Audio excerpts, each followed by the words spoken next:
Hello everyone, నేను last 5 days అంగమర్దన అని చెప్పేసి powerful hatha yoga certified yoga teacher దగ్గర నేర్చుకున్నాను.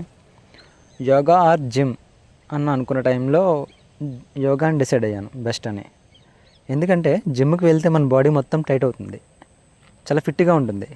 కాకపోతే ఏంటంటే మనం కొంతమందిని చూస్తూ ఉంటాం, మెడ తిప్పడానికి కూడా బాడీ మొత్తం టర్న్ చేస్తారు, బాడీ మొత్తం అంత టైట్ అయిపోతుంది. బట్ యోగా అలా కాదు, బాడీ మొత్తం ఫ్రీ అవుతుంది, కంప్లీట్ ఫ్లెక్సిబిలిటీని ఇస్తుంది యోగా. సో అందుకే యోగా చూస్ చేసుకున్నాను. After 5 days of learning, today is the first day of practice. ఇంకా నా బాడీ ఫ్లెక్సిబిలిటీ రావాలి, ఫస్ట్ డే కాబట్టి ఫ్లెక్సిబిలిటీ ఇంకా రాలేదు.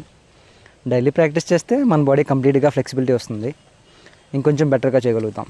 అంగమర్దన అంటే ఏంటో మీకు కొంచెం బెటర్ ఐడియా రావాలంటే యూట్యూబ్లో సెర్చ్ చేయండి. After long time video post చేస్తున్నాను, కొన్ని అనివార్య కారణాల వల్ల వీడియోస్ ఏం post చేయలేకపోయా.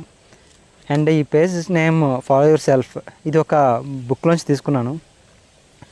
Krishna the man and his philosophy అని చెప్పేసి బుక్ ఫ్రమ్ ఓషో, మీరు చూస్తున్నారు కదా అదే. అందులో ఒక చాప్టర్ ఉంటుంది, follow no one but yourself అని చెప్పేసి. సో ఆ విధంగా ఫాలో యువర్ సెల్ఫ్ అని చెప్పేసి బుక్లో నేమ్ పెట్టాను. మీలో కొంతమందికి ఓషో అంటే కాస్త ఐడియా ఉంటుంది, తెలియకపోతే ఒక్కసారి నెట్లో సెర్చ్ చేయండి. He is an Indian philosopher and highly influenced person. నాకు బుక్స్ చదవడం అంటే చాలా ఇష్టం.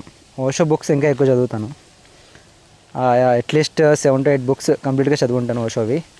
ఆ బుక్స్ చదివేటప్పుడు అందులో కొన్ని థింగ్స్ షేర్ చేసుకోవాలనిపించేది, దానికోసం ఈ పేజ్ స్టార్ట్ చేశాను. కాకపోతే స్టార్టింగ్లో ఎలా ఇంట్రాక్షన్ నాకు కొంచెం ఐడియా లేక ఎలా అప్రోచ్ అవ్వాలి, కొంచెం షై ఉంటుంది కదా, సో దానివల్ల ఒక 3 మూవీస్ రివ్యూస్ చెప్పాను. బట్ ఇకపై బుక్స్లో ఉంచి ఏదో కంటెంట్ షేర్ చేద్దామని అనుకుంటున్నాను.